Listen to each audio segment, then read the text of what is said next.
All right, just give it a couple seconds. Right. Welcome, viewers. Welcome, listeners. Welcome to Religion Zero, number 28. I hope I got that number right. Yeah, it says 28 on my end. 20. I know that's what I call it. I don't know if the ordering is right, but I'm sure people in the comments will tell me once they get on. This week we're one man down. As usual, Amos is probably just waking up, doing his morning constitution. Hopefully, we don't get too many details about that. But he should be joining us quite shortly to have a very interesting discussion today. As well as the fact that if anybody hears some very strange noises coming through my microphone, my downstairs neighbor is watching porn, and he's watching it rather loud. He is an elderly gentleman, so he's got to turn that volume up. So please bear with me if you hear some interesting noises. You should buy him some Apple Pods for Christmas, Yeah. Well, I don't know if that links up to the TV. He's got this massive TV that somebody gave him. So once it could link up, that might help him out. But yeah, definitely. Well, Corey, how are you doing, man? I mean, it's I told you you're looking refreshed. I know you got to be running off not too long from now. What's going on in your world? Yeah, well, we did get an extra hour of sleep last night, so that's right. Daylight savings. I don't know what Amos's excuse was, but I feel okay. It was today, right? It's fall back in the U.S. Yeah, and I was paranoid about it, so I purposefully stayed up till 1 a.m. just to make sure it's all normal. It all happened. Yeah. What did you do? Watch your phone? Myself over today. Yeah, man, I got a lot of crazy stuff to do today. I'm going to have to leave about the 1 hour mark, so I'm here early, but I might have to leave early. And so I'll just do the opposite of Amos, where he's going to come in late and leave late. So it'll all work out. Balance. Speaking of Amos, here we go. The man himself. Talking the devil. The devil, is that what we're talking about today? Oh, well, that's a whole other episode. We'll get to that. But yes, Corey, what else is going? Anything interesting happened this week, work wise or anything? Well, yeah, I definitely got to leave when I leave at the 1 hour mark. I actually have to go buy 4 mattresses for the Airbnb I'm trying to set up. So that's pretty cool. In your house. Yeah, and so I found a sketchy guy that sells mattresses for $90 new. And they're all in the wrapping and everything like that. But he just has a sketchy warehouse in the middle of nowhere. And so me and my pops in his truck, we're going to go over there and see how sketchy it is and see if we can snatch up some really cheap mattresses. That's always fun. Yeah, it'll be quite the journey. If I die, I die. Yeah. Fair enough. We wish you all the best and success with that. And this is the Airbnb you're setting up in your place. Getting some income coming in. Brilliant. Yeah, hopefully just in time for Thanksgiving and Christmas. Those are big travel days. So yes, yeah. Much success. I should have a nice, easy November and December payment. Fantastic. If it all works out. Yeah. Amos, you are late, fashionably so. You did get an extra hour of sleep, as we were just discussing. I actually took some time to figure out the timing of the show because you guys just had daylight savings. So we're back on the regular stream. What is it, 10 o'clock where you are? It's 3 o'clock where I am. How are you doing, Amos? Doing all right. No, I was literally woke up and I was like, oh, I gotta use the bathroom. And then I'm like, oh shit, the time. All right. No, it feels really weird now. The sun's out a lot more. But the week's been going good. I'm gonna be prepping to head on out of here to the election night shindig for the Jorgensen campaign, probably late tonight or tomorrow. We'll see. So, and you're going to the state of Texas, am I correct? Yes, I'm driving all the way there. So. It's about a 13-hour drive, but it's a pretty straightforward drive, really. It's there's a highway that connects from Minnesota. It's funny, there's a highway that starts in Duluth, Minnesota that ends in Dallas, Texas. Really? Yeah. And that's where you're going? Yeah, I pretty much just go straight there. So I just hop on that highway. It's Interstate 35. Goes all the way down. Pretty cool. CONK, you probably know that. Yeah, you probably know I-35. Yeah, it cuts through KC, I think, doesn't it? Yeah. Yeah. I'll probably drive right by you. Yeah, actually, yeah, it's just like 5 miles away from me. But you should stop and get a drink, man. Have a meal. Yeah. Maybe. Yeah, it is a long haul. I know you want to try and get it done as soon as you can. Yeah. Right. I've lived most of my life in Kansas City and Denver back and forth. And most of the time, half my family live in Denver, half live in Kansas City. And they're connected by I-70, which is an east-west highway. And there's literally 6 turns between my mom's house and my dad's house when I was younger, even though they were 600 miles apart. Wow. That's crazy. There was like 3 turns to get to the highway, then 3 turns to get off and you're at their house. Yeah. I mean, that is something I like about America, the grid system, the interstate and everything like that. It's pretty amazing. Just for myself, well, Amos, just in case you didn't hear the intro, if you hear any funny noises coming through my mic, it's because my downstairs neighbor is watching porn rather loudly. So yeah, just ignore any grunts, sounds, moaning, Really? any noises like that. Yeah. You're really watching porn loudly? Yes, he is. He's 72. He's an elderly gentleman. And apparently he's been watching it all morning. So Wow. But yeah, just for a quick update from me, we have just this is the beginning of the 2nd week of lockdown in Wales. Our Prime Minister Boris Johnson yesterday actually suggested that the whole country might actually be going into lockdown as of Thursday, at least England, going in for at least 4 weeks. I'm getting completely frustrated with this nonsense because the gyms are closed now. This is really starting to get to me because it's actually starting to affect my everyday life. As I've said in other streams and other messages, I was hoping to get like a little social job at the pub, so I could go out and meet people. All the pubs are closed now. I'm stuck at home even more than I was before, which is not great. So I'm going a little stir crazy. So bear with me, guys. It's going to be a long one. But with that said, gentlemen, we are discussing the end times madness. Yeah. Where's my? Oh no, I don't have the. I don't know the controls for it. The end of the world, and how many bad apocalypses we have been through and failed Armageddons. And I'm not gonna. I don't want to go too much into the theology because I think let's start with that. Like, where is everybody's position when it comes to the subject of end times? We could start with that. So Corey, what is your end times view and your view on the Book of Revelation stuff? I would like to set my formal opinion is don't know, don't care. I don't know if that's a viable option, but that's what I'm picking. That's a good one. That's a good one.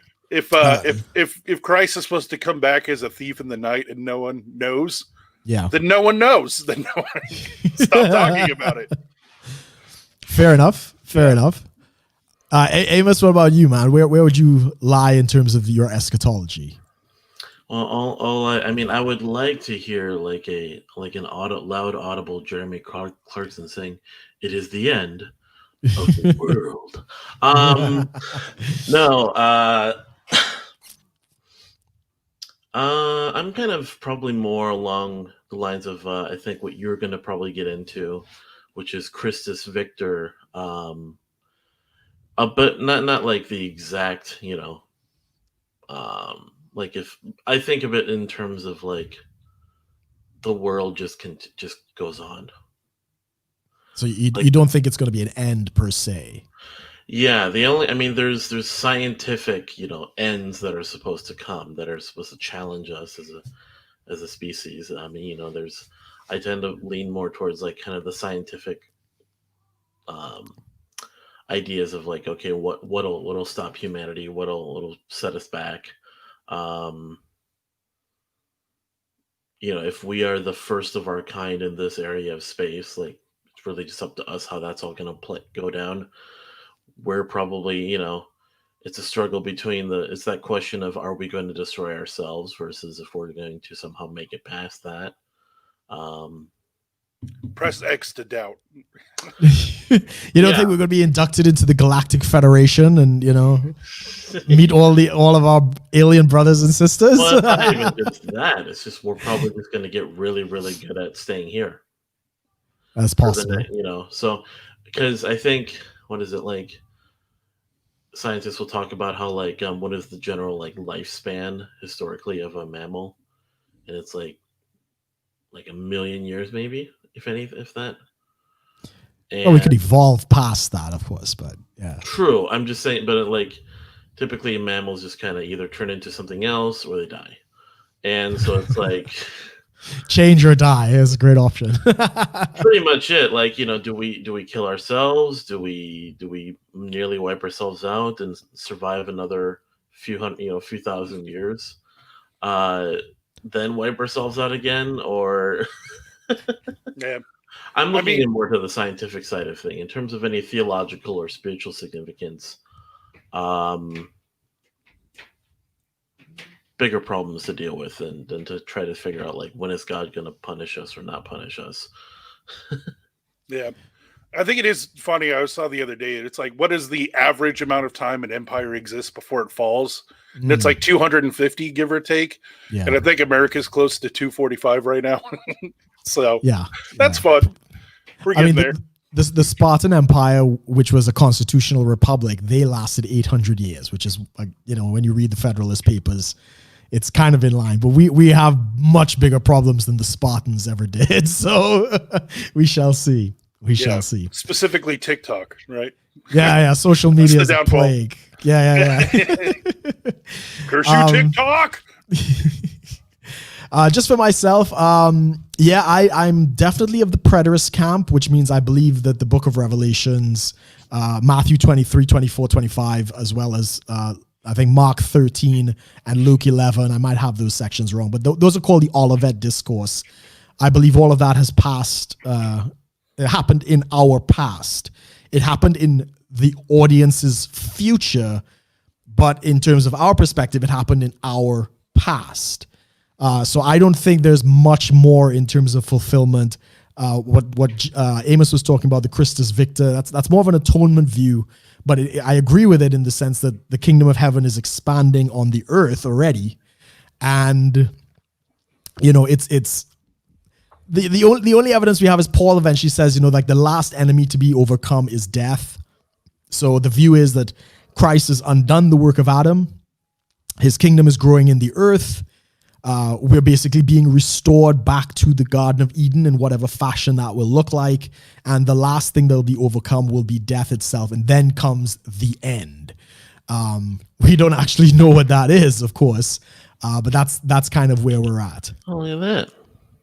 Oh, it's I mean, you can't see it, but it says game over. So those thanks for the super. I forgot you could do super chats on my channel. Yeah, thank you for the $2. Super stickers are they're like emojis with the super chats. Yes.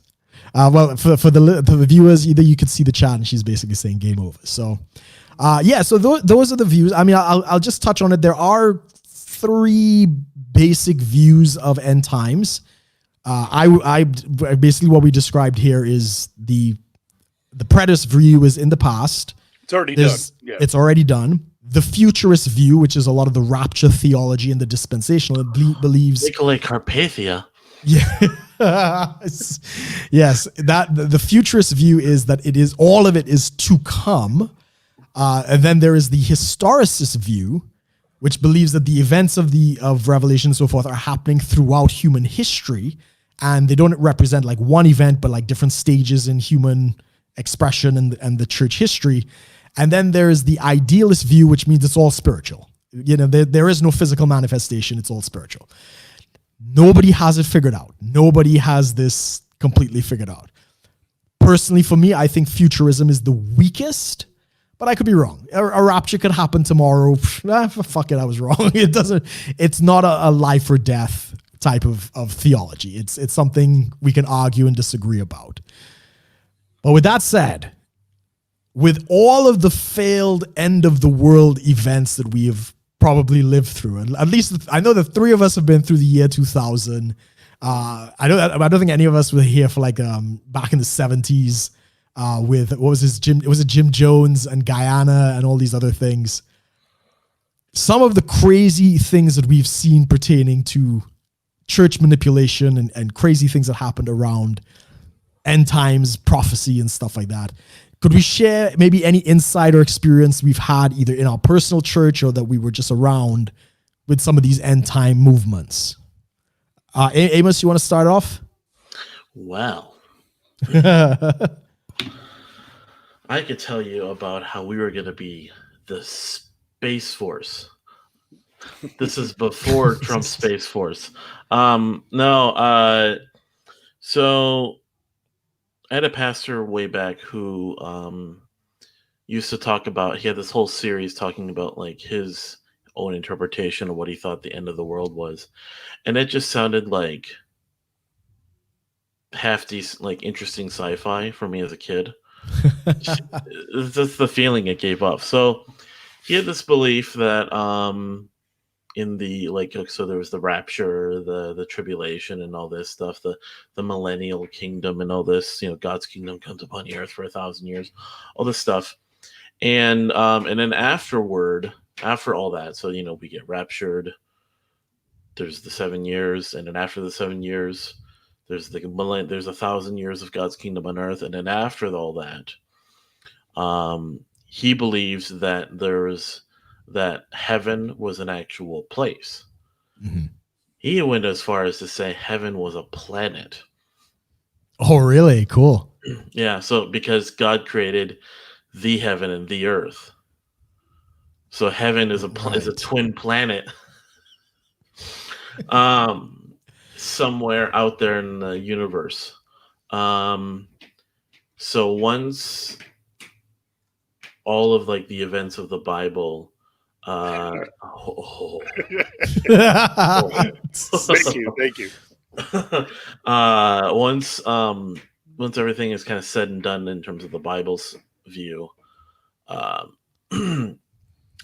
basically humanity would we would all have our mansions and such in heaven, like on the planet heaven, where we would enjoy our sanctified bodies, sort of these glorified, sanctified bodies where it's like we have a physical body, would have supernatural abilities where we would want nothing but be able to enjoy everything.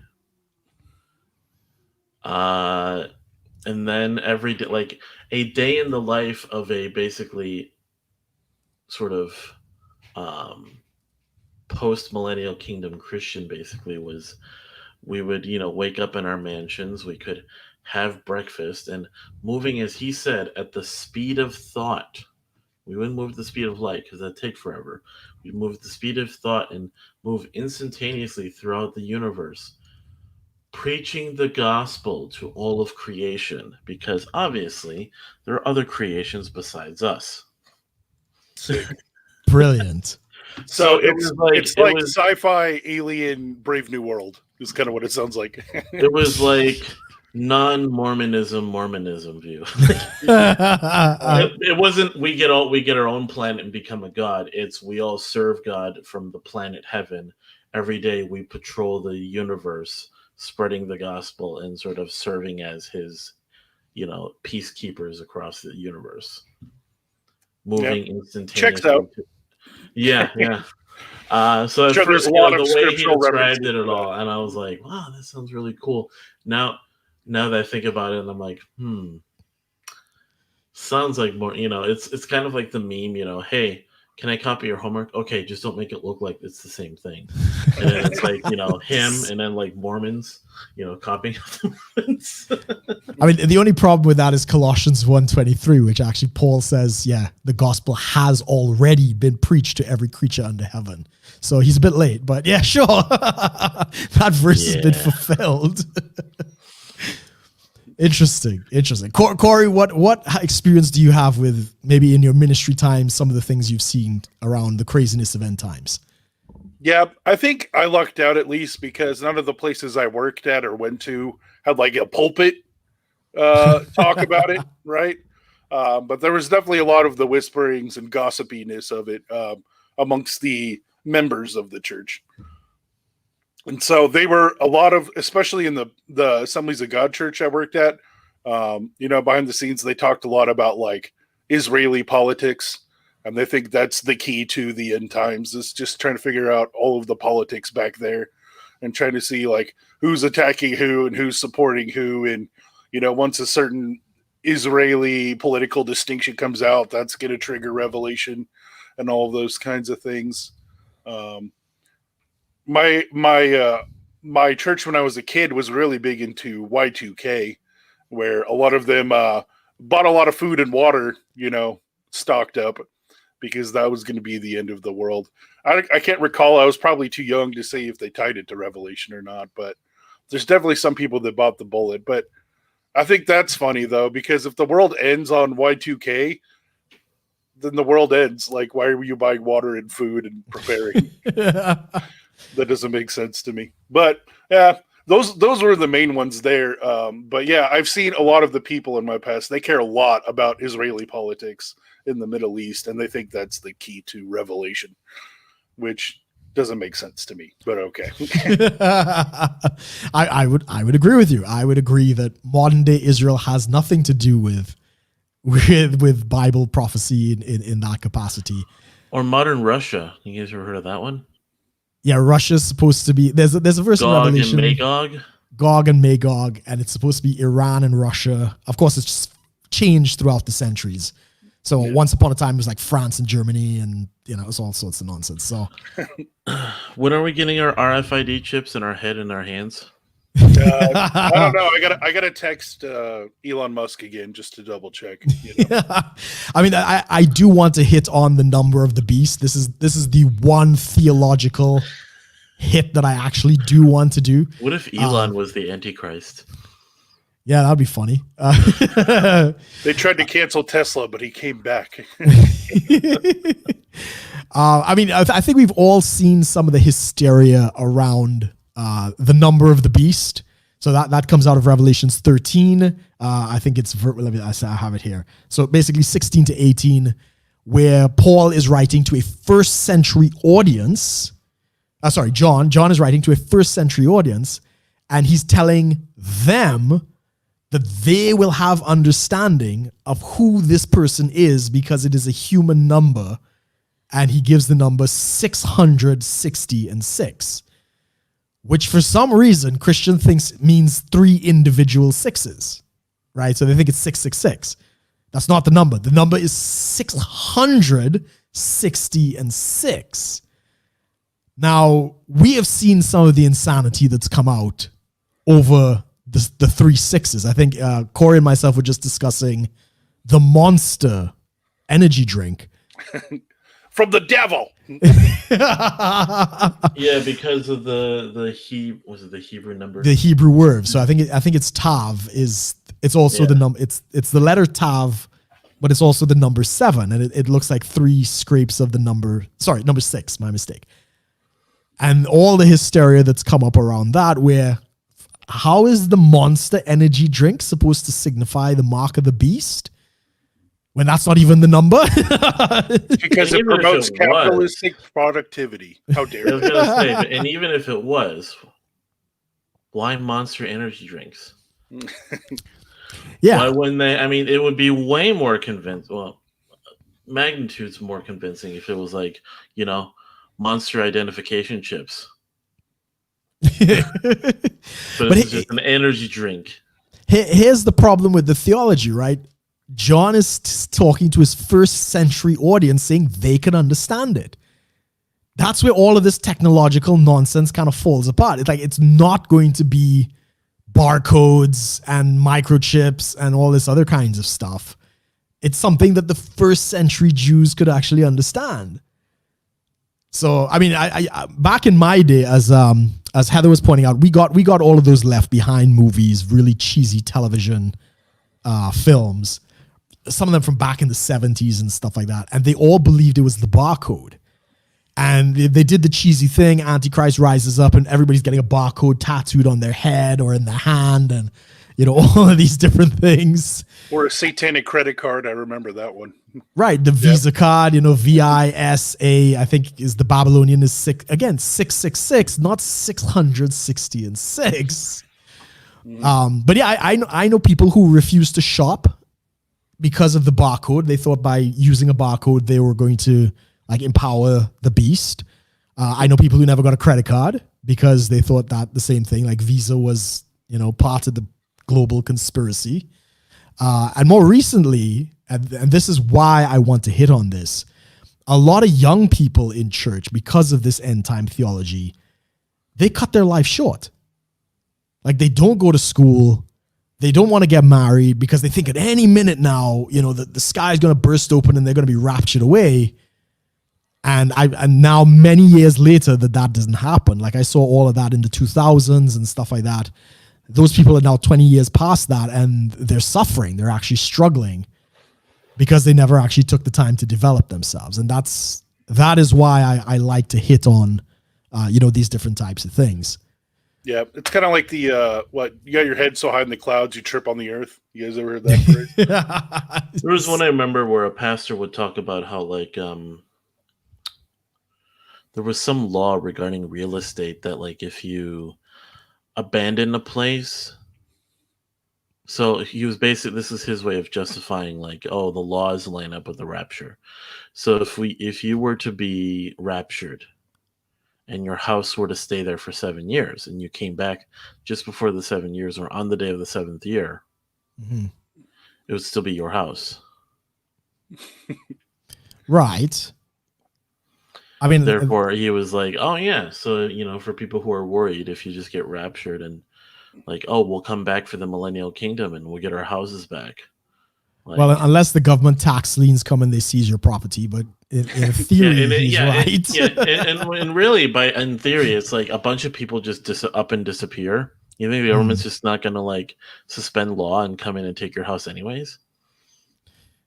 I mean, the rapture theology never made a lot of sense. I mean, I think we could agree on one thing, though, that Apostle John was very well versed in American real estate law. Clearly an expert. So, I mean, it's got some legs. I mean, that actually hits on something we could touch on, is the American-centric view of end times, right? How a lot of the evangelical church in America believe that, like, America is playing this massive role where when Obama was trying to do a peace deal in the Middle East, Obama is the Antichrist and it's all about like American exceptionalism and stuff like that. That doesn't translate outside of the US, just for the record, right? Yeah, my when I was engaged, my fiance's family, they were all like that diehard Obama's the Antichrist and it's all coming soon and Trump's our savior and all that kind of stuff. They would die hard into the really crazy Bible Belt side, right? I thought he was the Antichrist. Have you seen that meme? So someone spelled Antichrist wrong. They dropped the I. So then there's just this picture of Obama as an ant holding a cross, and it says he's the Antichrist. Now he's going to fight Raptor Jesus. Yeah. Because that still wouldn't make sense. Like, even according to your theology, like, the Antichrist has to be, like, from, I think, they say he's supposed to be of Roman descent. Well, okay, so Antichrist actually doesn't show up in the book of Revelation. The Revelation talks about the beast. And, right. it's the beast. And it actually says who it is. He says, describing the beast, said, what was it? The seven, they come from the seven hills, the seven heads, which are the seven hills. And we know the only country in the world that's built on seven hills is Rome. And he says, I think 5 have been, 1 is, and then the 1 is to come. And the church has always historically looked upon that as this is talking about the Caesars. These are, the emperors of Rome. There currently 1 was, and that was Nero. And then there was 1 to come, which was only going to reign for a short period of time. So again, the first century, they kind of understood this. And I know the Catholic and the Orthodox Church always recognized, Nero as the beast. The Antichrist statement, I think, is in Thessalonians, isn't it? I'm not entirely sure. Yeah, I think it's in an epistle. Yeah. But they basically, they cannot say, where he's supposed to be from and all this stuff. And it's like, unless Kenya is somewhere completely different from where I thought it was, how could Obama be the Antichrist? Yes. And which is really funny. Again, this American-centric view of end times. Amos and I, we know somebody who's really into this end time stuff. Oh. Well, we know, yeah, we know a couple of people. And okay, so we know Trump has just issued out a number of historic peace deals in the United States. And we suspect there may be some deals between Israel and Palestine and stuff like that, you know. So if Trump suddenly does this peace deal between Israel and Palestine, these very American-centric Bible Belt believers, Republican to the bone sort of thing, are suddenly confronted with the idea that Trump might actually be the Antichrist in their theology. No. Can he do it after the election? Can he do it? So there's less skin in the game. Let's see. What's Melania Trump's heritage? She's Slovakian. Is that close to Roman at all? No, it's Eastern Europe. It's probably Eastern Roman Europe. at one point. But, yeah, everything was Roman at one point. Yeah, if someone tried to pull that, like, you know, oh, you know, she's, you know. Get you the girls, man. You're actually true. It's actually, if you believe a rapture's coming at any minute, better score now while you can. Bitches love pre-trib. I never would have thought someone actually saying just. No, it's crazy. So I mean, we've lived through a couple of them. I know 2000 was a big one. We also had 2012. Yeah, the Mayan one or Aztec the Mayan one. Yeah. Harold Camping did a couple stints. I think he did 6. He did 6 prophecies. I think 3 or 4 in 2004. 1994. 1 in 1995. Then he did it again in 2011, and then he did it again in 2012. And I'm not sure, there might be another one that's kind of fallen through. But I mean, we have seen how, I mean, maybe not personally, but we've seen how Christians have responded to this, where some people actually sold their homes and did other things believing that this was going to happen. And this brings me into the next topic, is like, what happens when these prophecies fail? You know, how is this? Them. Yeah. Like what has been the repercussion for all of these failed prophecies? Another one was, of course, John Hagee back into, I think it was 2012. Oh, John Hagee. Yeah, John Hagee, sorry. He wrote The Blood Moons, which was an event between 2012 and 2013, the 4 blood moons and an eclipse in the middle or something like that. And he wrote an entire book about how this was like the end of the world. No, of course, we're still here today, right? At least I think we're still here today. I think, yeah, I remember I wrote a 4-point like guide to how to be a popular doom prophecy preacher. I'd have to look it up, but basically it was like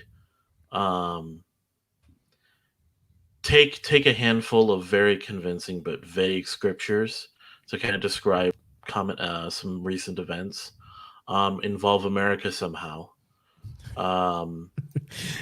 really push the fear aspect of like this could happen very soon. I forgot. I'd have to. Man, let me actually look this up. You gotta have to look that up. Yeah. But yeah, have we seen any like repercussions or any kind of fallout from any of these failed prophecies that we've witnessed? Corey, you have any insight? Have you heard anybody actually kind of break out of this mindset or anything? Oh, that originally believed it and now they don't? Yeah. Has there been any fallout from these numerous failed prophecies? Well, I mean, I joked about it before, but technically, aren't we supposed to stone people who have false prophets? But no, I guess you get 6 or 7 tries before people hate you. So I guess that's okay. But I mean, like socially, it's really annoying because you start demonizing people, right? Like, I'm sure most of us here have some pros and cons of Obama, but calling him the Antichrist and like trying to kill them, like that's a little bit of a problem, right? Just maybe. But yeah, that whole us versus them mentality, and we see it all the time now in politics because everything's getting really heightened and ramped up before the election. But I mean, that whole us versus them mentality doesn't even make sense from a Christian perspective, and it kind of just makes the whole group look like asshats. So that's my big thing is I don't the social ramifications of the image we're producing when we keep talking about end times and then nothing's happening. Like we're really just shooting ourselves in the foot like every year, repetitively. Yeah. So yeah, I was just thinking more of the social thing. I don't know about anyone personally, outside of just people being crazy and you can ignore them. But yeah, socially, it's kind of a bad idea. I mean, there's such a need in the Christian church for community. They're going to let a lot of things slide. They're going to let a lot of these kind of failed prophecies slide. And even the guy that Amos and I both know that's really into this, he's built a massive, well, not massive, but a pretty substantial YouTube channel off of end times prophecies that he's got everything wrong. And I'm just surprised. I'm surprised that, you know, how many times can you really get this thing wrong before somebody kind of perks up and says, what's really going on? Like, you know, even a bad prophet could be wrong half the time. But if you're consecutively wrong, you know, somebody should really perk up and say something. Amos, did you find your spreadsheet? No, you didn't.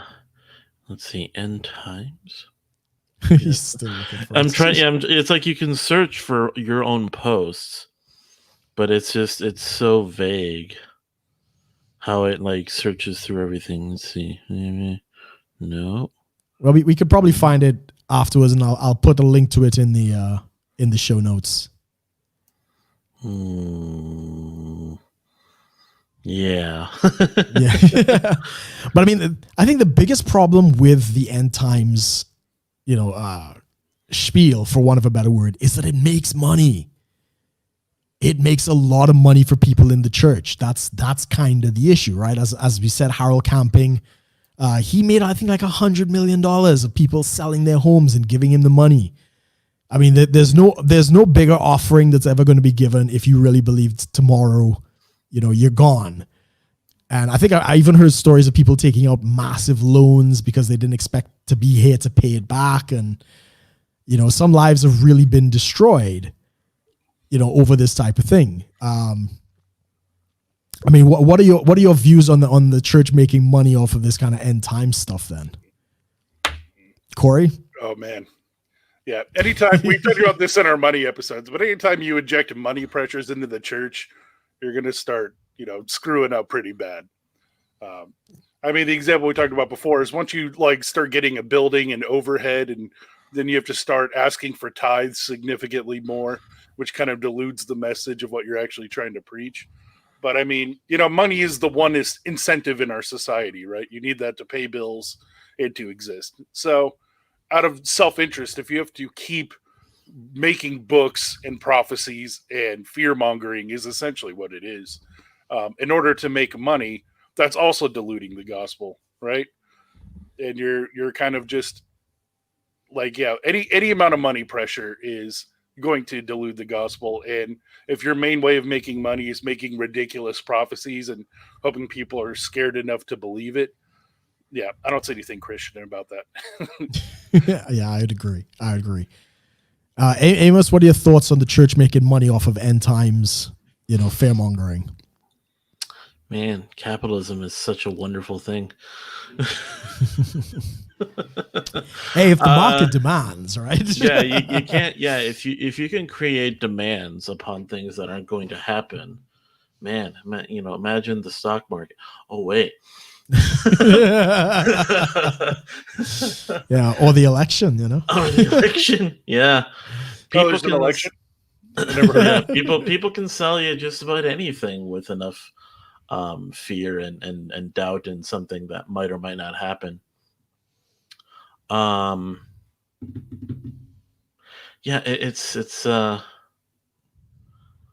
it's funny. Like you can, if I were having just, you know, enough of charisma skill, on my I'm talking in terms of D&D. If I had a high enough charisma and I could convince enough people, I could sell just about anything, really. Ice cubes to Eskimos kind of thing. Really, yeah. And it's the same thing kind of with, it's amazing how these preachers can still stay with their full congregations intact after predicting time after time with things that don't play out. Like, I mean, is it, it's like, it's I know this until it's not, and then it's God change his mind. Yes. Yes. And this is what I wanted to get into again, like when the prophecies fail.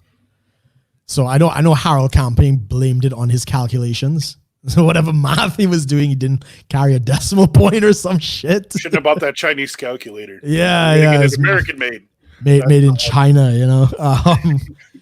and this is it, like prophecies do fail. And the other side of it, I know the Jehovah's Witnesses had this a lot because they have a number of end of the world predictions in their whole theology is based on watchmen and watchtower waiting for the end of the world. For the end of the world, correct. Yeah. And when it doesn't happen, they say, oh well, some of the things is our prayers. We changed God's mind. He's given us more time, because we prayed and we were so faithful and we did all of this other stuff. But yeah, this is what ends up happening. And unfortunately, I don't see a lot of people waking up from that. I mean, you guys, Corey, did you start off in any kind of position or you just never had an end times position? And if you did start in something, what was the moment that it changed? Yeah. I mean, I would say I was probably just whatever my church taught me when I was a kid and watched the Left Behind series. And I was like, okay, cool. I don't care. So I've never really cared that much, but now I've doubled down or tripled down on how much I don't care. Where I'm not even going to make a claim. I'm just like, it is what it is. It's not really our job. So, I mean, yeah, I'm pretty sure I believed all of the normal youth group interpretations of end times when I was younger. But yeah, it's never wanted me to care about it. And every time I see people ranting about Revelation and trying to translate it, it just looks like a huge waste of time, right? So that's just me. I don't think I've ever cared.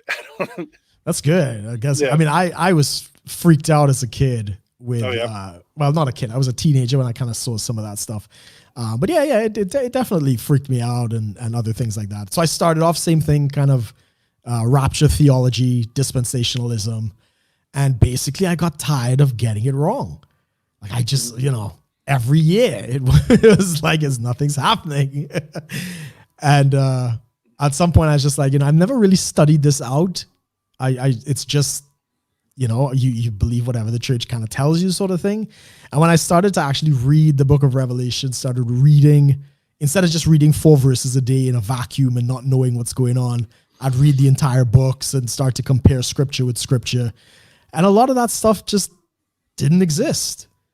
And I'd have to give a good shout out to, I think it's Harold Ebert, Harold Ebert. He wrote Victorious Eschatology, which is a historicist view. That was the first book I read.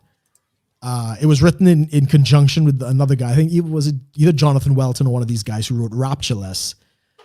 But yeah, those guys, really put some context into those verses to kind of show this rapture theology, wasn't the big thing. And that's what kind of, I just got tired of getting it wrong, Mm-hmm. So Amos, where did you start off and where did you change?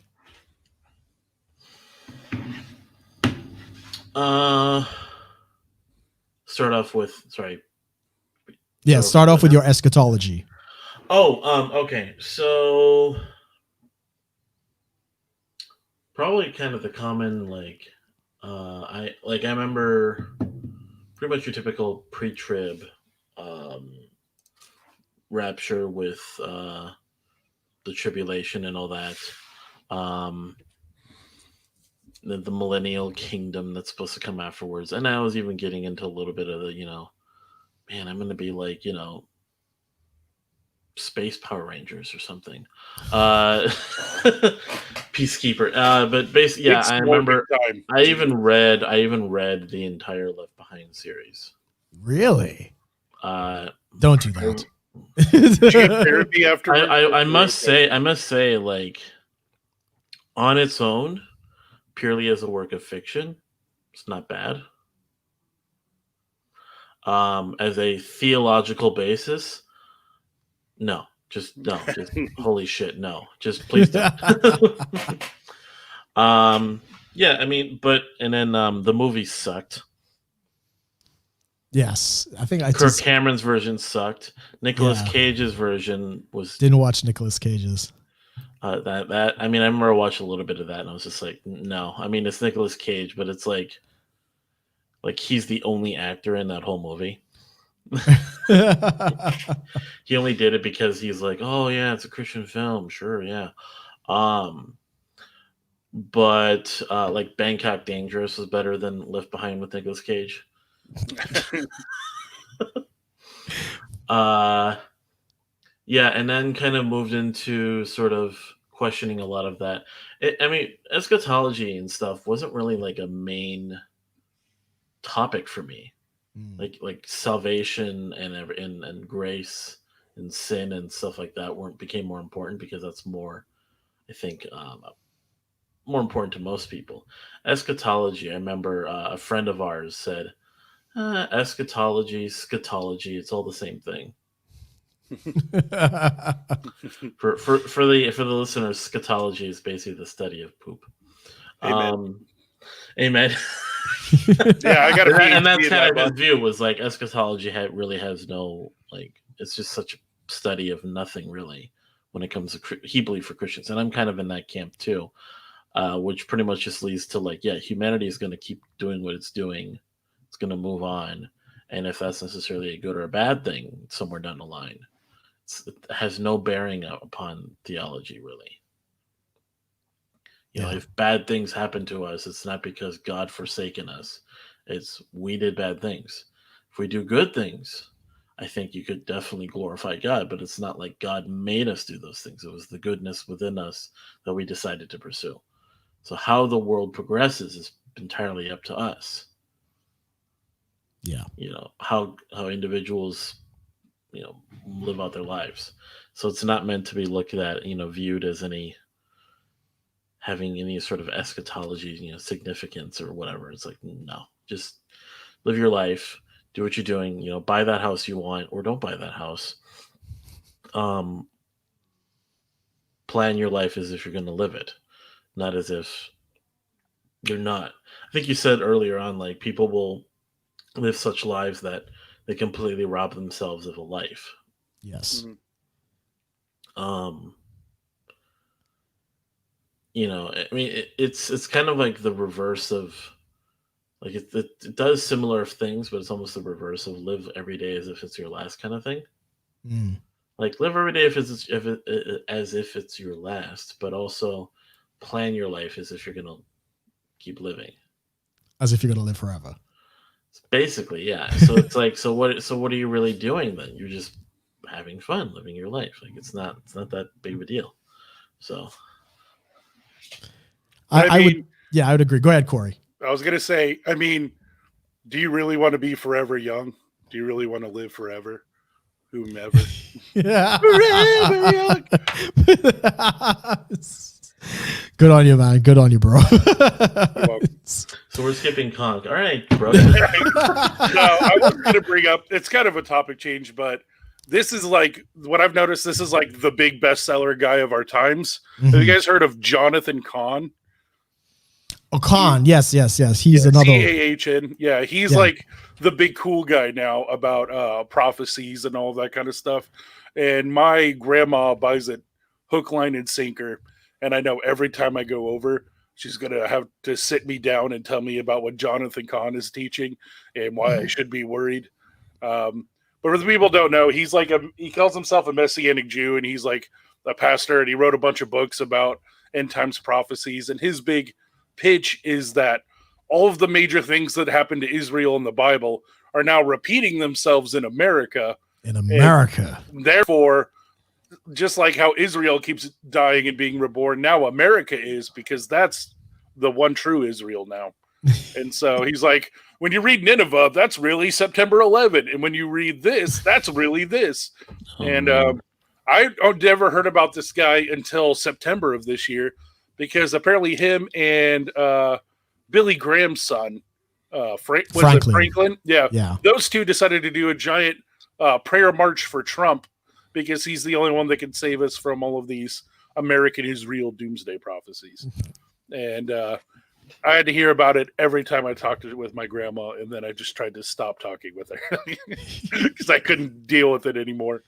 But yeah, so you guys, it's very interesting. I think Hank Hanegraaff had a really interesting segment talking about all the dumb shit that that Jonathan Cahn teaches and all of that dumb stuff. But yeah, I would definitely look up him and just see how silly and ridiculous it gets, and also see how much money he makes off of those books and prayer marches. So yeah, I mean, you actually beat me to it, because that was the next thing I was going to go on to, was some of the modern, people who are still spouting this type of message. I knew Khan on Sid Roth. There's the Sid Roth TV show on TBN, and I used to like that because, it always talked about miracles, and they do funky little animations and stuff like that. And then Khan would come on and he would do the same spiel, and that, again, that American centric, theology. There's no basis for that. There's nothing. America didn't even exist in the time of John and Paul and these guys. They had no concept of that. So that's a real stretch. But like you say, yeah, that's one of them. I think John Hagee is still going. I don't know. I mean, he's got one of the biggest churches in San Antonio, is it? Probably. You think he would have died by now, but I guess not. He's got more prophecies to fulfill. I mean, not that we wish death on anybody, but no. But I mean, he's getting up there. He's been doing this a while. I think he's kind of primed his son to take over. Oh, no. What's that, Amos? Oh no, I'm just hearing what you said. He's getting up there, and I'm like, oh boy. I mean, it's all of the television evangelists. I know that Benny Hinn is still a pre-trib rapture guy. What was the other guy? Another television guy that was really big back in the early 2000s. Kenneth Copeland. Yeah, he's another one. I can't think of. There was another guy I know who's really very charismatic, talk very fast. Can't remember his name, but yeah. These are the guys right now. I think Sid Roth right now is definitely on that track. And just to be fair, it's not to say we're anti-Israel or anything like that, but a lot of this prophecy centering around Israel and stuff like that, the Jews, like the non-Christian Jews, recognize this, and they're very much like, all right, if you want to support us and give us Christian money and other things, and they're fine with that. And unfortunately, it's coming from a place of Israel is going to be destroyed in their theology.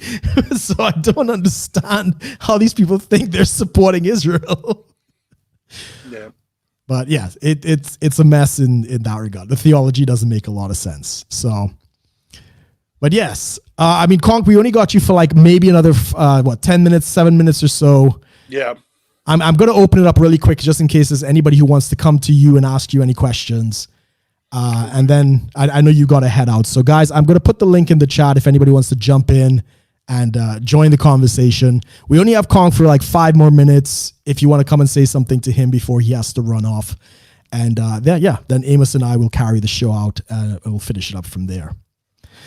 But I mean, you, apart from the Left Behind series, have you been exposed to any other teachings and stuff like that are out there? How do we break this mindset of, doom and gloom and people caring so much? How can we get people to be more like you, CONK? Don't give a shit. Yeah. Well, yeah, it's interesting because when I worked in the Assemblies of God Church, I was also doing SAGU, which is the big Assemblies of God University in Texas. I was doing that online while I was working at a church in Colorado. Yeah, I know it's all over the place, but still. And it's something interesting they teach there is, and it's an Assemblies of God thing in general, is they have 16 doctrines you have to believe in to say you're Assemblies of God. Yeah. Yep. And 2 or 3 of those are revelation, eschatology based about, raptures and pre-post millennial and all that. I don't even remember what they believe because I didn't care. But yeah, I had an argument with the professor online about it, about why why should this be in equal portions of like Jesus died for all sins, right? Which is one of their big ones as well, or the fall of man. Like, to me, those are. Oh, thank you, Heather. I appreciate it. If I die, I'll let you guys know. Yeah. Yeah. How would a bot know anything about, mattress? No, it's in our programming to say good luck, I think. But yeah, so we had an argument about that, and I started bringing up something I made up off the top of my head, but apparently is the thing. Very few things. Very, very few things. We've talked about it way back in some of our earlier episodes, but my theology, philosophy of life is Christianarchist, which is Christian anarchist. So there's anarcho-Christian, which is like political, and then there's Christianarchist, which is theological. And so you could be an anarcho-Christianarchist if you believe in all of them. But Christianarchist is essentially that your objective beliefs are based on subject, or your way too morning, dude. I'm still bugging. Still waking up. Of quitting coffee has still affected me a lot. You poor thing. Yeah, I've got some warm green tea right here, but it's not enough caffeine. I got to figure that out. But what were we talking about? Oh yeah, let me read it again. Oh yeah. You got it? Oh yeah, can I take anything seriously? So it's your objective truth is based on subjective faith. And one of the big points of that is there's like two main verses where that comes from, where one is the thief on the cross, right? So the thief on the cross said, Jesus, remember me. And he said, okay, you're granted paradise. That's the bare minimum requirements for being a Christian, right? Jesus isn't like, well, were you baptized? Immersion or sprinkle? Oh yeah. Are you Calvinist or Arminian? Oh, do you speak in tongues or not? He didn't give them this list of doctrines we all argue about. That was the bare bones Christianity. And so from that, everything else is subjective. And the other big point of that was Apostle Paul, where he talks about, there's no slave nor free, Jew nor Greek, male nor female in Christ. And then he also talks about, to the Jews, I'm a Jew, and to the Gentiles, I'm a Gentile. I become all things to all men in order that I might save some. So based on those like scriptural verses, to me, it always points to the conclusion that like after salvation, pretty much anything goes. It's a very subjective way it is expressed. And so when things are subjectively expressed that way, then like, why should I be fighting people over these points that I don't care about, right? They're no longer essential doctrines. Which kind of goes back to what I was talking about before with the online college. The online college is like, no, you have to believe in all 16 of these. They're all equally important. And I just tried to tell them, so you're telling me like salvation by grace through faith through Jesus is equal in somebody's life too if you believe in pre-trib or post-trib. And I'm like, that's like, no, out of those 16 points, like 14 of them is not a hill I will die on. At the end of the day, that is no longer essential to the gospel or to what we're called to do as Christians. They're all just points people argue about, and it's mostly semantics and bad interpretations, right? I mean, you just got to admit that humans are dumb. We're never going to know everything about an infinite God, but what we do know is Christ crucified. So let's stick with that, and everything else is whatever you feel like, right? And so that's the gospel according to CONK in like a 5-minute spiel. So good job, man. Good job. I know you're going to be heading off. Mm-hmm.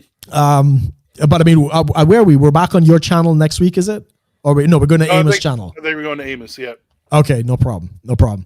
So, I mean, I'll give you just a minute or so just to say any final words as you head off, Corey, and I guess we'll pick up with you next week. Is that on Election Day? No, that's after Election Day.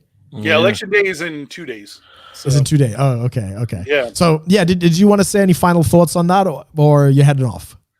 Yeah, well, yeah, I would say if you guys are in a big city in America, you should probably go take a vacation just in case. For the election? Yeah, just go on vacation.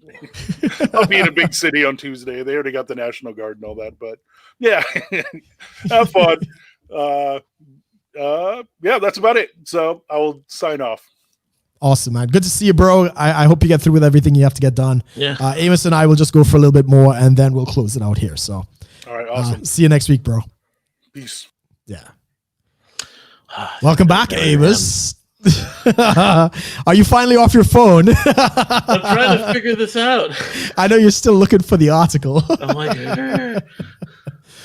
yeah. So you and I, let's just go for about 5-10 more minutes there. Yeah.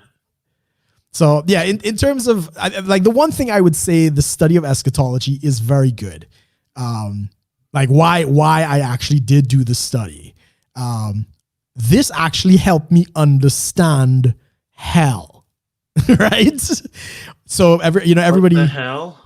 Yeah, like literally, what the hell? Like once I started doing the deep dive into apocalyptic language and the metaphors and the kind of spiritual language that is used in the book of Revelations and other things, I started to better understand a lot of the things that Jesus was saying. So when he would talk about, Gehenna or the worm that dieth not and all these other things, I started to realize this is language that was used before to describe the destruction of Jerusalem by the Babylonians. Jesus is saying the same thing to that, the Jews in that first century, moments before their temple was destroyed in 70 AD. Mm-hmm. And I would say through that study of this, learning some of the idioms and like, for instance, the thing that we always talk about is Jesus is supposed to come on the clouds. The trumpet sounds and he bursts through and he's riding on a cloud and he's like, chariots of fire and all this good stuff. A tongue that's like a sword or whatever. Yes. The sword that comes out of his mouth. It's a two-edged sword and all this great imagery. Dispensationalists take that literally, right? They believe that is literal. But when you read apocalyptic language, you realize that every time that God has quote unquote come on the clouds, and he's done this a few times in the past, it's in judgment against a nation. So it's not a literal coming in the clouds. It means coming in judgment. And when Jesus says it to the high priest, you will see the Son of Man coming on the clouds, and he's giving this basically judgment to Jerusalem. The high priest tears open his jacket because he knows exactly what it means. It means Jerusalem is being judged. So I would say the study of end times and at least the apocalyptic language is beneficial for understanding the ministry of Jesus. And it really is what moved me closer to a universalist position, because I realized a lot of those verses were not talking about the afterlife. They were talking about this life, death in this life, and stuff like that. But in your experience, what would you say would be a benefit to actually, doing some study on end times and these other things?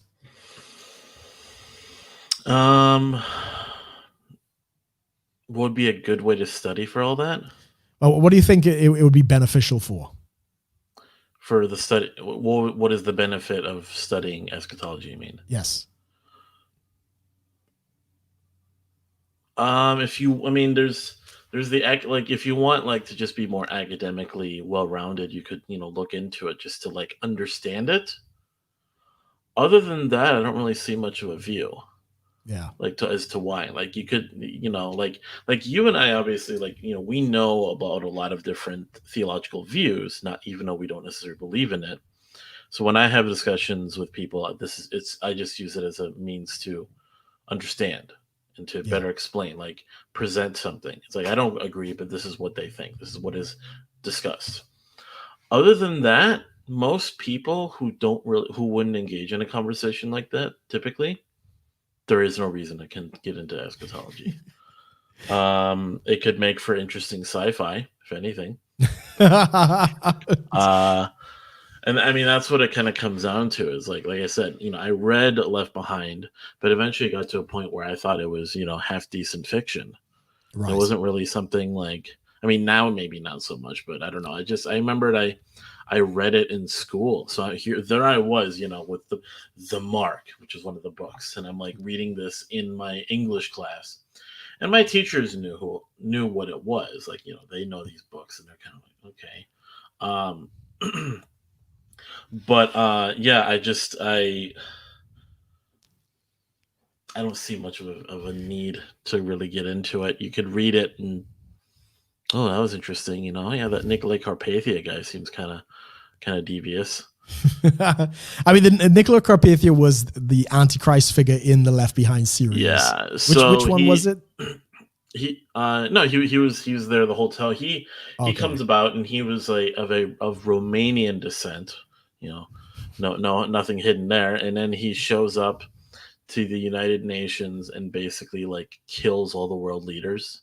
Right. But because of his persuasive powers, no one knows what he did. Right. I think I remember that. Yeah, in the movie they kind of do this whole thing where he like almost does some like Jedi mind trick on them to like, hey, he killed himself. And they're like, yeah, he killed himself. And the only reason that Kirk Cameron's character, what was it? Buck Williams, that's right. Right. He was like some sort of high level like world journalist or something, and he basically accepted Jesus moments before he went back into that room. Right. And God protected him and was like, the fuck is this stuff? Like what? God protected him so he could witness like essentially the spawn of the devil killing everyone in the room. I think I remember that. And then Nikolai Carpathia, like in the books, he's like so much worse. Like of course, he goes on to unite the UN. Right. So he uses the UN as an instrument to create the New World Order.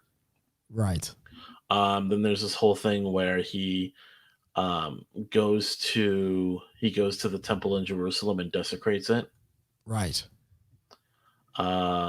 There's like a scene where there's like a new statue given to him, and it's like it has like there was like a Bible burning thing, and there was just all sorts of stuff. I can't remember that. Huh? I can't remember. I mean, it seems to be closer to your memory than mine.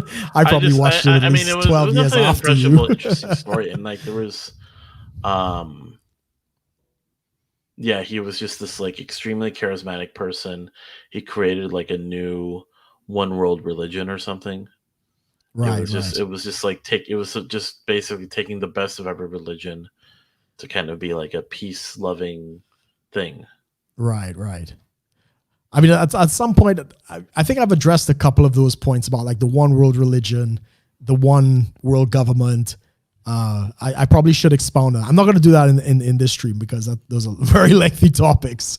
But yeah, I mean, in this day and age and in this political climate, do you ever foresee a one world government happening in the world?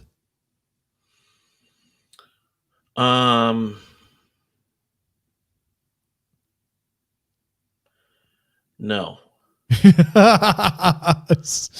Damn, so much for Star Trek, man. It's like I mean, so yeah, and that's another thing too. You know me, I'm a huge Trekkie, but yes, you are a Trekker. Yeah, and I would love to see some like world cooperative sort of thing where we like move into like basically in the world of Star Trek, the Earth around right after first contact with the Vulcans, the Earth unites and becomes United Earth. Mm-hmm. You see that in Star Trek Enterprise. Anyways, not to get too much far into that, but basically there's this United Earth where they come together and solve all the problems of the Earth, at least, to then now be met with all the problems of the galaxy. But that, as much as I'd like to see that, I don't see it happening in my lifetime. My best hope would be that I start to see the beginnings of it towards the end of my life. Right. Maybe like people decide, okay, well, we've developed all the land. Everyone's kind of on track to adopt some form of a more free society. We hope. We would hope, yeah. And it is in our best interest to work together to get to other planets. Right. To help everyone, or most of us at least.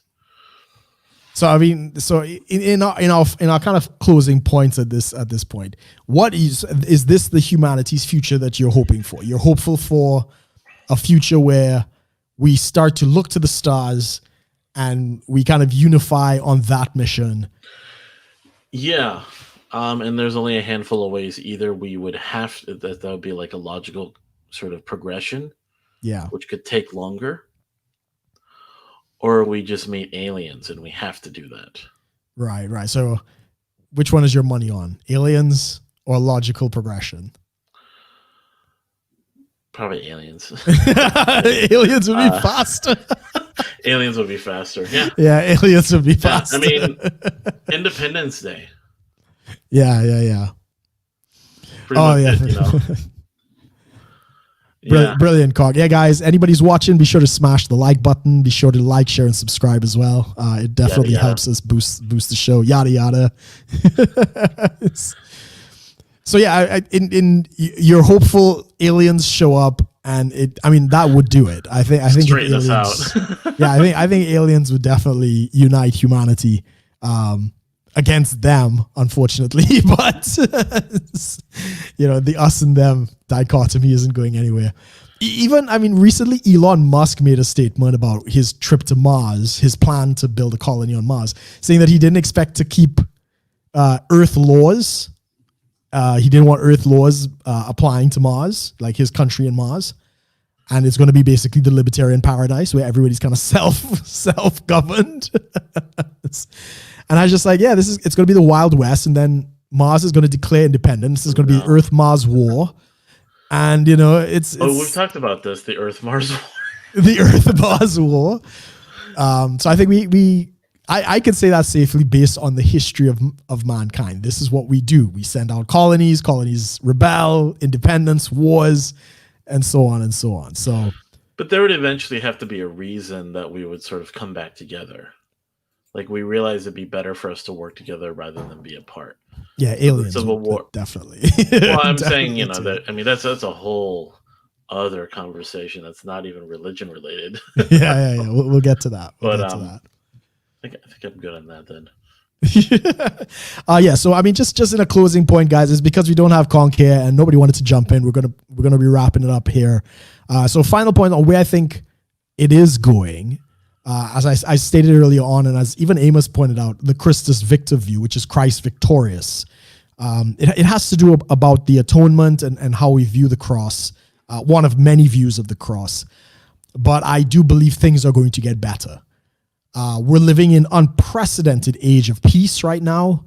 We're living in terms of our control over nature and the amount of people that are being that die from natural disasters and other things, record lows. Our technology has helped us in many ways tame the planet, and people aren't dying like they used to. Like 100 years ago, we were dying of diseases, polio, tuberculosis, and whatever.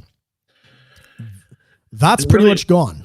Yeah, and really what it comes down to is we don't necessarily die of just some of the other things. Like, the chances of us killing each other is so much lower than it has been.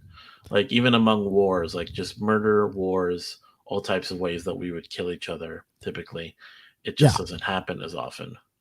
Correct. So this was the point that I was making, that the old adage of countries invading other countries, the World War II incident, that has basically is being phased out. Doesn't mean that we don't have occupying forces. We know the U.S. is involved in the Middle East and elsewhere. This is not a political statement, but for there isn't a lot of inter-country conflict. Right. There's a lot of civil conflict, like internal conflict, but I think that's going to lead to more countries, not less. I think more people want independence. I remember our friend Josh Tungle, who talked about this a while back. He said he believed that there'd be a time, like, if you were to go into the future, you would meet people that would look at you, that would like, you talk to them and they'd be like, where are you from? And you'd start telling them about the world you're in, and they'd be like, oh, that's right, you guys had wars back then. Yeah. Like, there'd be a world where the idea of certain things, like I mean, I mean, not to get too progressively whatever about this, but people kind of look at it and go, like, if we had someone from 100 years ago come to now, oh, you let women vote, you have no segregation, you have all these things, the place is so clean, places are clean, you don't have manure all over the streets. Exactly. But you have all this stuff that plays out, and then they actually, early, their understanding of war would be very different. Yes. Like, yes. Oh yeah, World War I and II. Yeah. But then here we are. They're like, oh, now wars are different or just less common. So, anyways. Yeah, I mean, I think that the last few threats on the planet would be China and Russia. Russia to a much lesser extent. Russia doesn't have the political clout that it used to, but they do have a massive arsenal. China's a concern, but I think, again, because of my eschatology, because of the Christus Victor, all of the spirits that kind of govern these entities, right? So these people, their ideologies are going to bow to the spirit of Christ. So communism is ultimately going to be conquered. It's going to bow. I don't even know what the spirit would be in terms of Russia. What is the governing philosophy?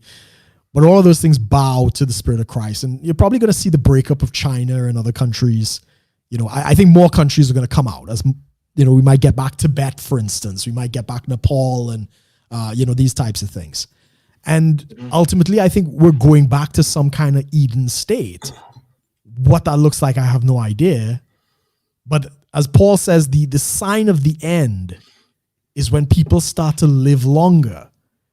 So all of this, looking for cow farts in the Middle East and looking for peace treaties and all these different types of things, that's not the sign of the end.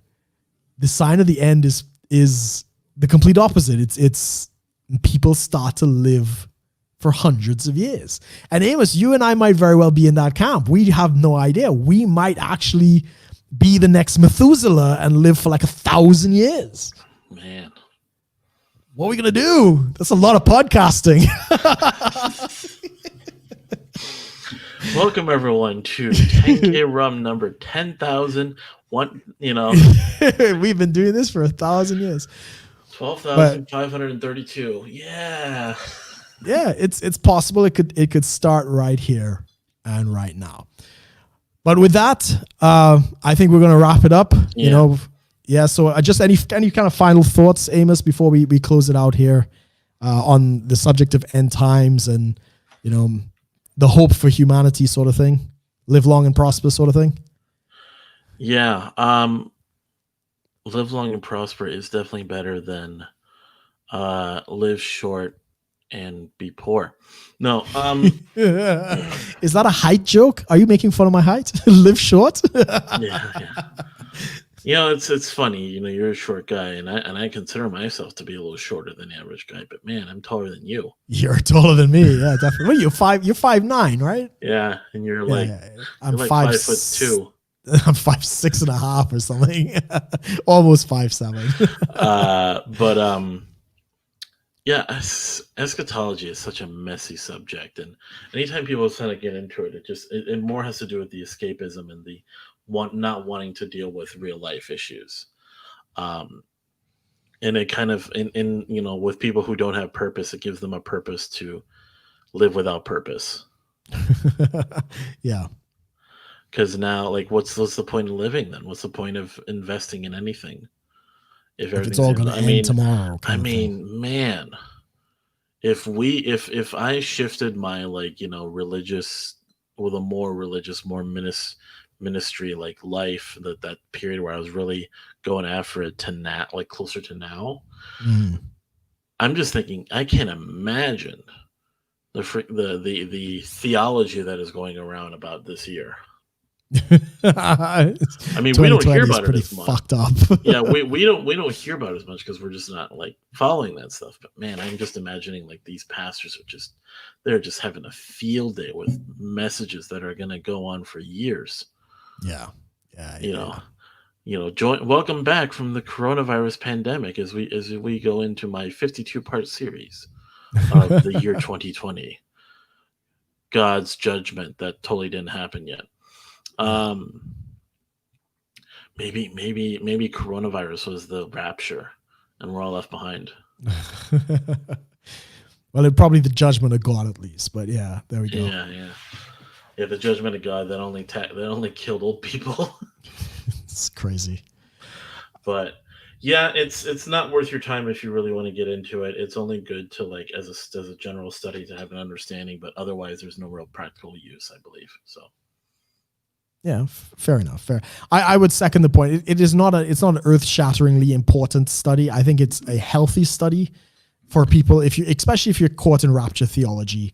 I would say take some time, look at some videos on YouTube, and maybe read some books. At least understand that there are other perspectives, there are other interpretations. Just don't have a myopic view. I know there's some diehard people like, no, the rapture is it, and if you don't believe that, you're going to hell, kind of thing. I'm definitely not in that camp. The church doesn't have a solid position.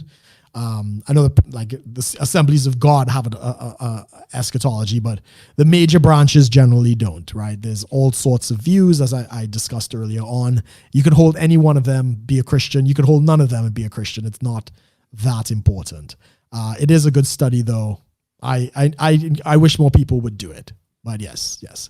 So with that said, be sure to like, share, and subscribe. Be sure to catch Amos and myself at the top of the hour on the 10K Run podcast. That'll be over on Amos's channel. Yeah, I got the direction right. Okay. Link is in the description below. Yeah. You got to point towards the camera. There you go.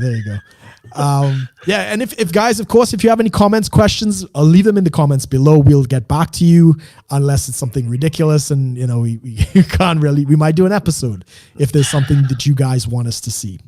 We could talk about the Nephilim. No. Yeah, that's a good one.